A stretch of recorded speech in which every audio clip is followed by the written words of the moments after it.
This week on Cartoon Dumpster Dive, we cover Iron Man, the animated series.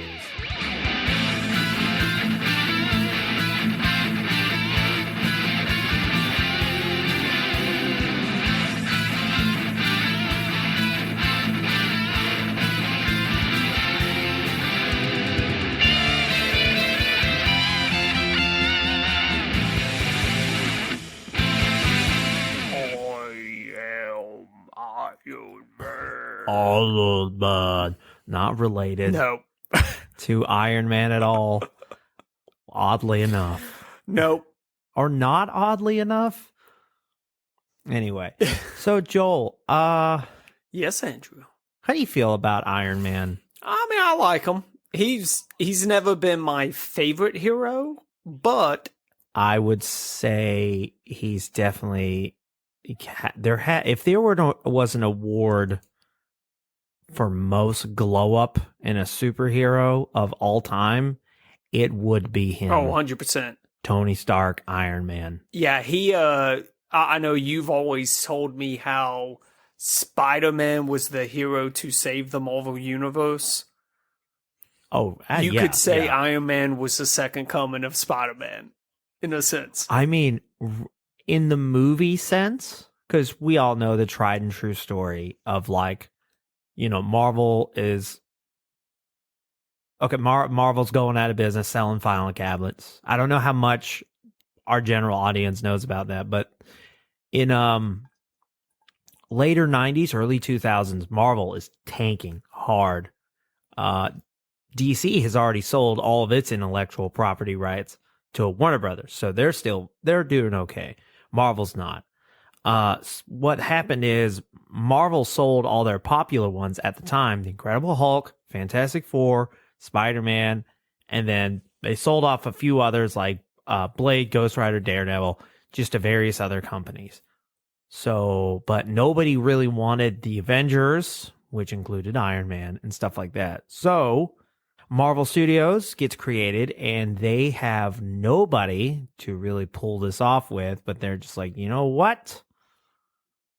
We're going to go with Iron Man. We're going to try this with the D Squad. Yep.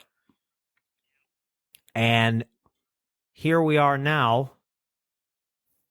All the other franchises are in the dust. And say what you will about the MCU at its current spot, the latest Captain America still made a god blasphemous amount of money. The movies are still making just bukus of dollars. So, but cash on cash, which leads me to our next point of reviewing that theme song. We're not going to play it because we're not going to get sued. No, but Andrew, this is a Disney owned property, but I can you tell me if this is how I'm going to explain the theme songs, because there's two, one for each season. The first season goes ba ba ba ba ba ba ba ba, and then the second season goes willy willy willy wah wah wah. No, that's on the money, and we're going to be doing that all month because this month is Marvel March Madness. Did I do it because alliteration of 3 M's and because these are all on Disney Plus, so it would be super easy to watch? And will we do the same thing in December with DC? Maybe. Possibly. If I remember 10 months from now. We'll see. Oh, we'll see. Will we skip doing Christmas themed cartoons in lieu of doing Disney? I bet you we could find some like Christmas episode of DC stuff. But yeah, Iron Man's an interesting I think he's character. always just and by interesting he was made interesting now because he's not interesting in the show and he's not interesting in his comics till way later. No.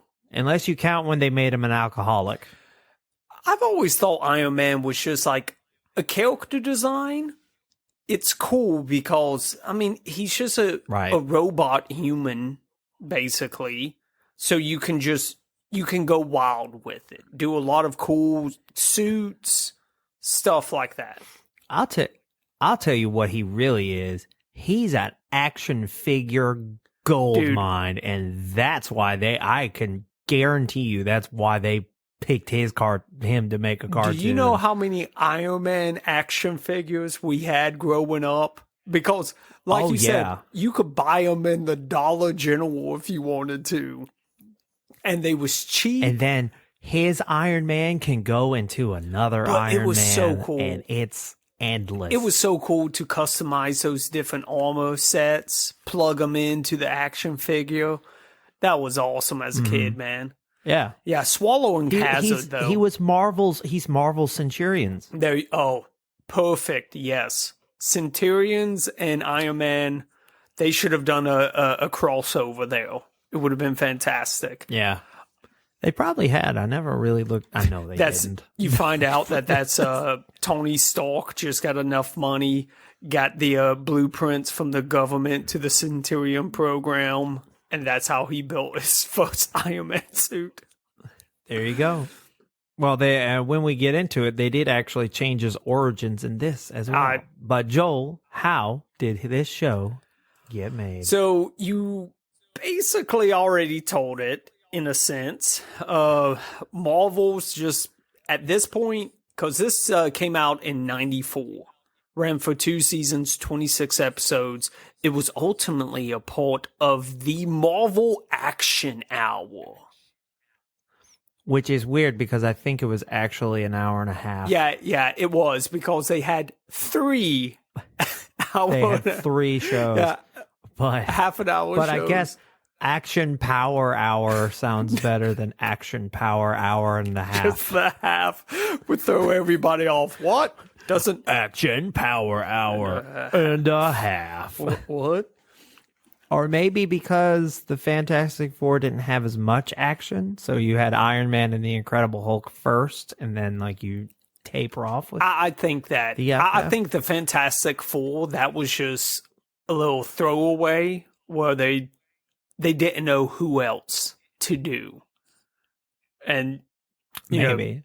I don't know. The Fantastic Four was still popular in the 90s. I think they was. That was still that was one of the big hitters. I mean, we don't think about it now, but the Fantastic Four was popular as fuck. True. For a long time. We will talk about that when we wink cover it later this month. So, a part of the Action Hour, really, Marvel just wanted to bring a new audience, make merchandise. I mean, the toys for Iron Man itself were crazy in the 90s. But that's really it, Andrew. There's not much to this. It's just trying to make money. Yeah, trying to make money, trying to get the Iron Man brand out there. Yes. Andrew, if you cared at all, little back history of Iron Man, first aired in 1962's Tales of Suspense. There we go. Yeah, issue number 39, one of the most major Iron Man stories that they have yet to touch on yet. They kind of in Iron Man 3, the movie, but Demon in a Bottle, where because one of Iron Man's most stoic character flaws is he is a belligerent alcoholic. Yeah. Because they all of the early heroes, they all with Marvel especially, they wanted him to have like Peter Parker Spider-Man, but he's fucking broke because he doesn't know how to he doesn't know how to like make money being Spider-Man. Captain America's man. No, Captain America wouldn't be a man at a time yet. The Hulk is a monster. Yeah. His life is a nightmare. And then Iron Man, he can't put down the booze. They all have their demons that they've got to fight in a sense. Yeah, yep. So, that's, I mean, we all know the story of Iron Man. I mean, originally it was Vietnam that he got injured in and made the original suit in. But, you know, in the movies, it was Iraq. And in this show, it was a warehouse accident. Oh, those warehouses. Watch out for that forklift. Yeah. I would love to see the live leak of Iron Man getting just like impaled by a forklift. Oh, you just see him start like grabbing the forklift, bending the metal. It's like, I'll make a power suit. No, this is before. This is before Iron Man, but he's got to get out and he's like, oh. But yeah, let's talk about this voice cast. Hit for a us little with bit. it, Andrew. So the voice cast for Iron Man is Robert Hayes as Iron Man, aka Tony Stark. John Riley is Hawkeye, aka Clint Barton. Jim Cummings is MODOK and President Clinton. Yeah. Dorian Harwood is Jim Rhodes, aka War Machine and Black Lash. All right. Ed Gilbert is the Mandarin and Admiral Younger and Grey Gargoyle. Tom Kane is Homer, H-O-M, like acronym Okay. Homer. Sentry and Stingray. James Warwick is James Yeager and General Did Hirsch. they just put like every sub-villain and every sub-hero into this show? Yeah, it's definitely a who's who of the B squad of Marvel. And also, it's not the Sentry. It's Sentry with a C. Yeah, not the Superman Sentry. Yeah. Actually, I don't think he's been created yet in 94 to 96. Yep. I think we have a few years to go. Anywho, for their other works, Rob Hayes is Ted Stryker in Airplane. Oh. John Riley is Sean Donnell in General Hospital. Okay. Jim Cummings is here we go. Curly and Under the Boardwalk. Curly. Dorian Harwood is 8-Ball in Full Metal Jacket. Okay. I don't know why I said that weird. I apologize. Ed Gilbert is Blitzwing in the Transformers the movie. Tom Kane is Yoda in Star Wars The Clone Wars. Cool. And finally, James Warwick is Qui-Gon Jinn in Star Wars Episode 1, The Phantom Menace video game. So, you know, it's been so long that we've had Iron Man in the zeitgeist that I legitimately forgot that until I rewatched the show that Iron Man had a secret identity, and it's probably the worst cover. Yeah. So what's the cover? Tony Stark has a bodyguard. His bodyguard is Iron Man, and nobody knows who Iron Man is. But it does make sense. I guess it's a good cover and a bad cover at the same time. Because if Iron Man is flying out of Tony Stark's house, nobody ever really questions him. He's like, oh, he must be just going home. Yeah. Or I guess they assume that because they all know that Iron Man is a dude in there. They all need to figure out who Iron Man is. And War Machine's in it. And I don't know if they know that James Rhodes is War Machine, but I feel like if they figured out that Tony's best friend is War Machine, he's probably Iron Man. Ooh. So I don't know. So the throw off was my bodyguard is Iron Man. That was Yeah. And if you remember in the movie, that's what S.H.I.E.L.D. was going to do the cover. Honestly, it was probably the smartest thing they ever did in the movies where it ends, where he's like, I'm just Iron Man. We're not going to do this. But yeah, so animation wise, except for the very odd random CGI transformation sequence, it's okay.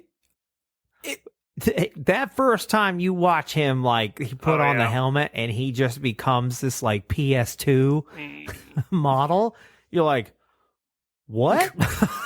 This Also, season 2 is better than season 1. And you know why? Season 2's got Mullet Tony. And Mullet Tony's the best version of Tony. And if they bring back Robert Downey Jr. and make him have a mullet right goddamn now. Mullet Tony, I would be all for Dude, Mullet Tony. mullet superheroes are the best. When they have them, like, okay, I still won't forgive Zack Snyder for when Superman comes back to life in his little clusterfuck movie of Justice League. He doesn't have the mullet. He's a fucking coward, and I'll fight him. Yep, because Clark Kent, he was rocking a pretty sweet mullet. Are you kidding? Black suit Superman with the mullet? That is peak. Why?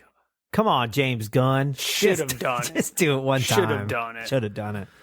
James Gunn, if you're listening to this podcast, which I know you aren't, consider Mullet Superman in your DC universe. And let us write the Ambush Bug movie. The Ambush Bug movie?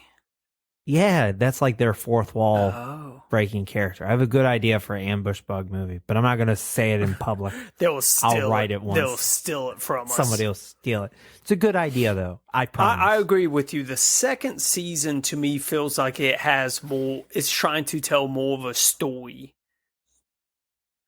Yeah, because, okay, the first season is like the Mandarin, and the Mandarin has his henchmen.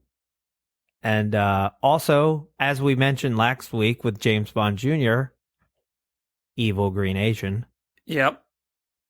This was the second show that I know of at this point that got criticized for Evil Green Asian. I always just thought he was green because he was a dragon.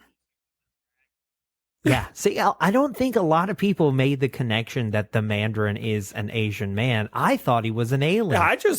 Because he's in space most of the time. I thought he was just like a dragon because I think I saw him transform into a dragon once. Well, he can summon Fing Fang Foam. Foom? Yeah, to me, in my kid brain, it was, he transformed. He turned. So he into, just, that's he's fair, a dragon. He's just a dragon. That's it. Oh, shit, he a dragon now. That's why he's green. That's why he's green. Dragons are... The Mandarin, 10 rings of the Mandarin.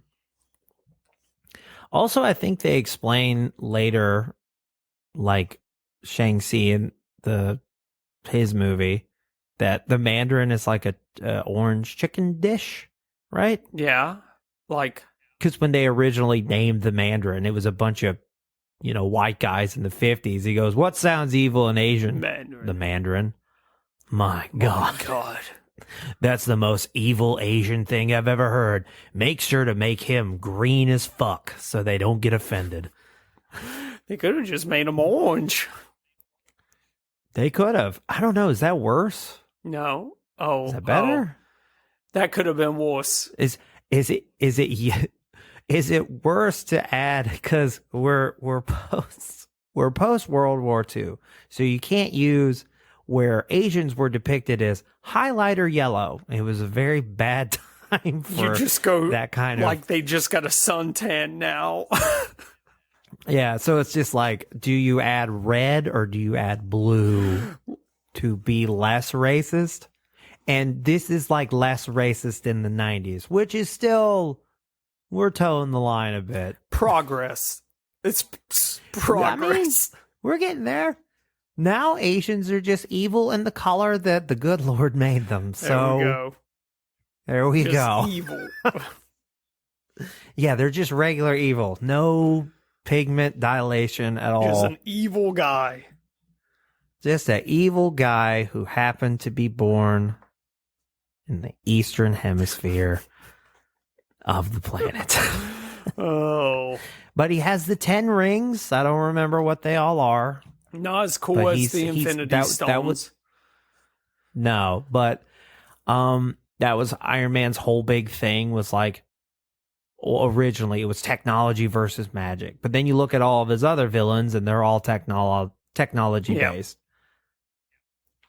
I love seeing some MODOK though. I know you do. That ridiculous little man. So how was this prediction of MODOK to you?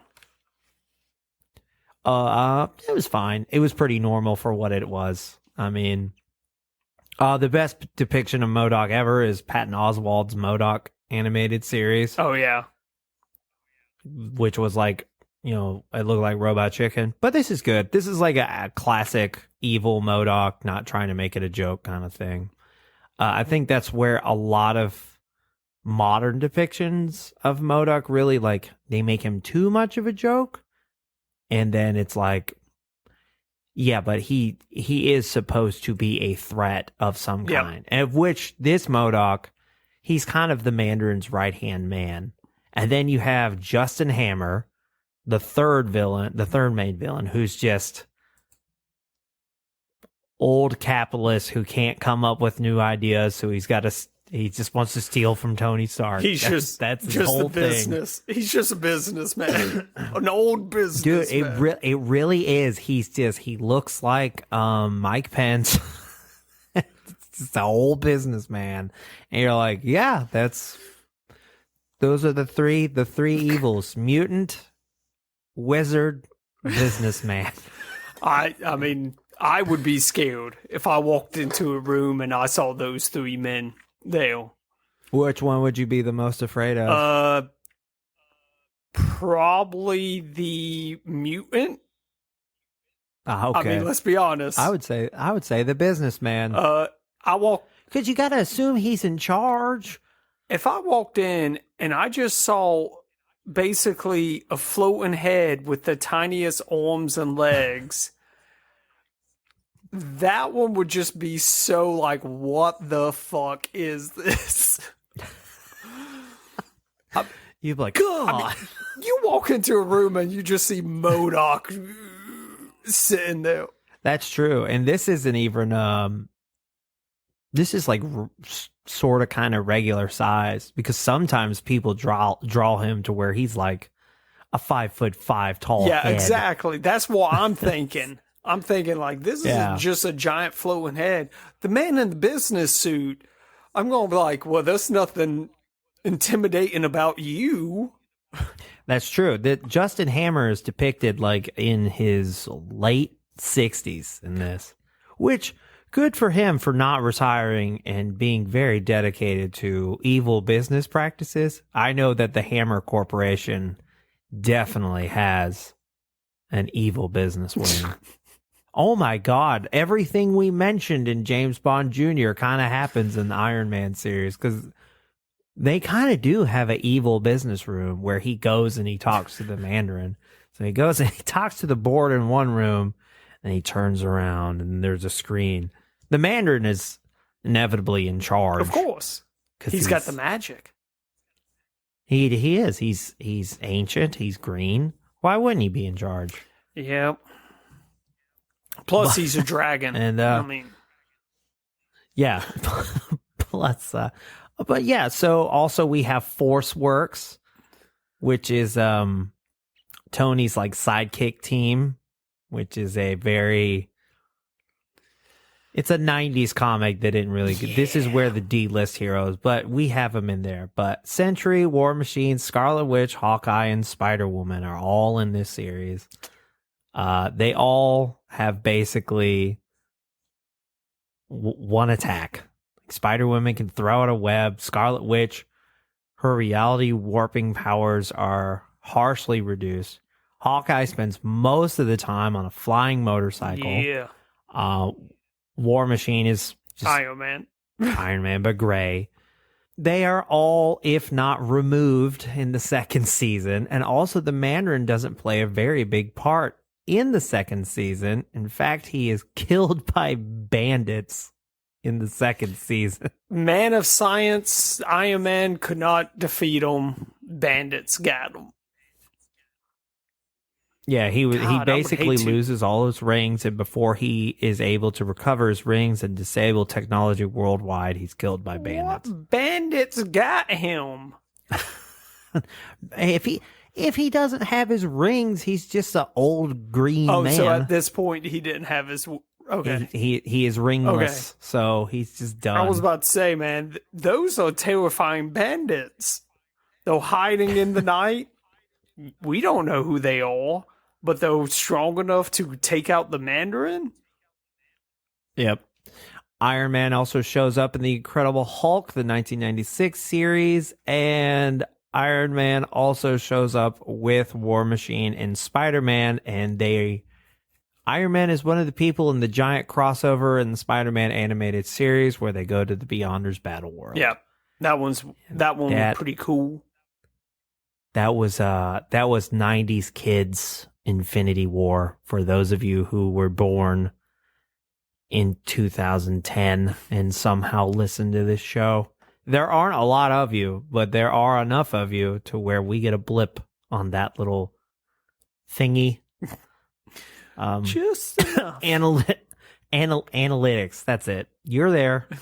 You're like, let's listen to these stupid ass millennials talk about old cartoons because I hear that's one of the things we get made fun of about. I by did the younger love generation. the crossovers in Spider-Man. Oh yeah, it ruled. Fantastic. Superheroes rule. I'm tired of I wish they would go back to not being as so mainstream because it's just like, oh, you like superheroes like everyone else. I'm like, I'm telling you, it wasn't like this 20 years ago. It was so much better.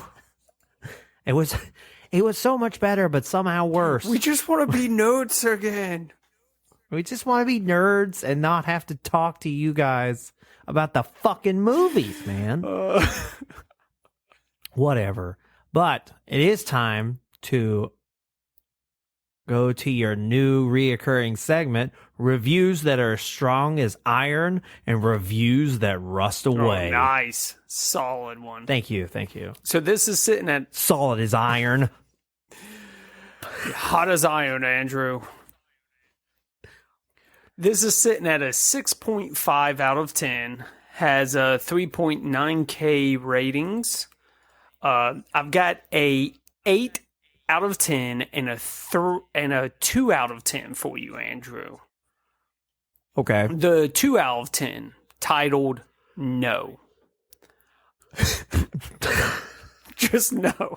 It would be so much fun. Is that all it says? Well, that's the title of the review, just no. No. I watched it and I really don't like it. I never want to remember this. It's just so painful to watch. Like, I don't know what's happening the first episode. Feels like a second episode because there's missing stuff that hasn't been made. That's it.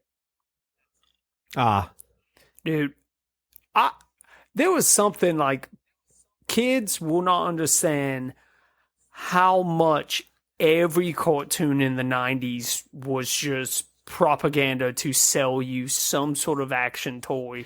Oh, it is. Yeah, it's just, we're the most sold to generation of all time. They did not care one bit about a story. They would put a loose story in there, but 80% of the episode is just to watch action figures on your screen. Yeah, Iron Man just needs enough plot to get into a separate or different Iron Man exactly. suit. That's it. Just like everything else, like why did the Teenage Mutant Ninja Turtles need a blimp? So they could sell you the blimp later. That's it. We watched commercials that were interrupted by other commercials, and then we went back to the commercial that had a plot. That's why I feel like that's why Facebook ads work on millennials more than anyone else. Because we've been ad targeted our whole lives. Commercials, man. I miss them. I do too. I miss when they meant something, because now the Super Bowl is basically, if you're not into football or music, it's pointless. The commercials come out. Watch all of them early. Yeah. Commercials come out on early or on YouTube. I don't care. Bring me back the Campbell Soup commercial with the kid as a snowman, and he eats that bowl of chicken noodle soup and the snow melts away. Bring me back that commercial. I need it. There you go. All right, this is a 8 out of 10 titled Cute. I really like the Tony Stark story in the Marvel Universe, and this show was great. but not my favorite out of all the Marvel animated shows. It's an 8 out of 10. Wow, that's a very generous reviewer. If it's not your favorite, is. it's still a Yeah, 8. very good, generous. But I don't know. I feel like this is a person who loves Iron Man because of the movies.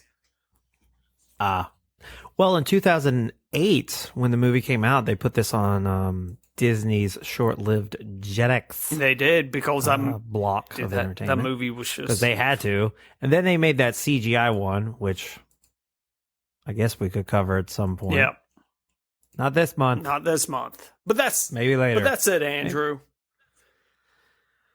Well, do you have any closing thoughts about Iron Man? I mean, if you're a really big fan of Iron Man, I guess you can watch it, but I wouldn't suggest it, honestly. I would say skip to season 2 because that's when they switch animation companies. Iron Man looks more like how he did in the 80s. And I feel like it's a little less toy schlocky in that one. Oh, yeah, it is. More kind of story-driven in a sense.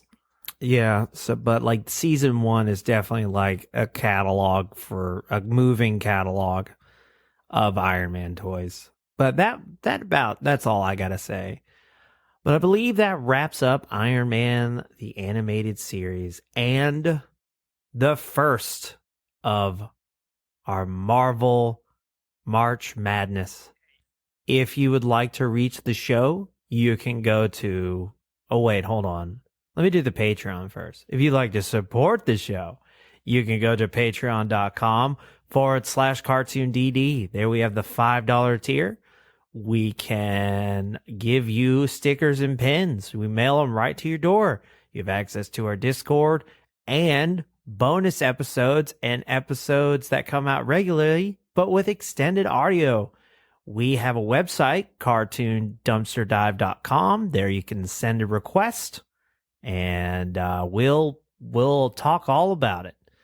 We have a Twitter and a Blue Sky, both Cartoon DD. The Blue Skies one's like Cartoon DD at Blue Sky dot sky. I don't remember. We're Cartoon Dumpster Dive everywhere else. And as always, we appreciate a 5-star review on the podcasting platform of your choice. So have a... Keep your finger on the pulse reactor and have a great rest of your week. See ya.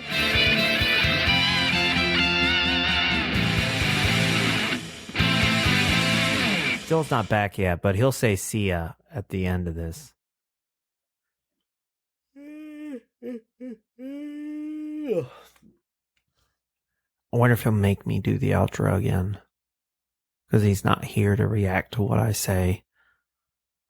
What do you think about that? Ooh, it's very limey. Very limey.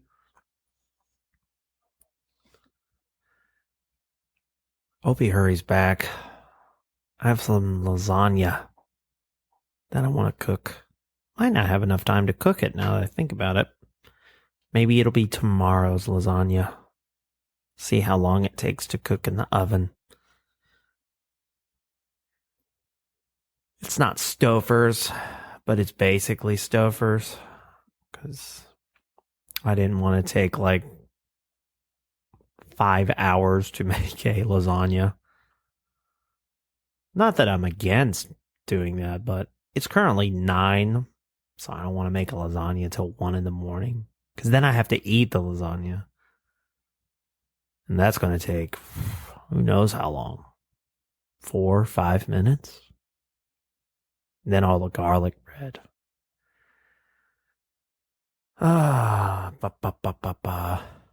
What else am I going to do after this recording's done? Ooh, I'm going to watch Severance.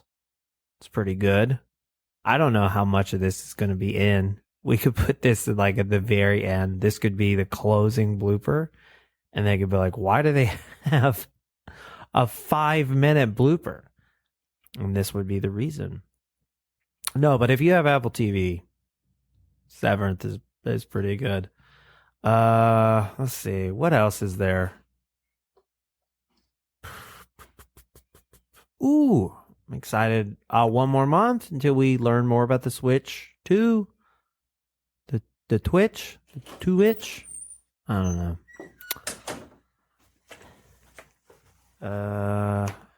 All right, he's sorry on. about that.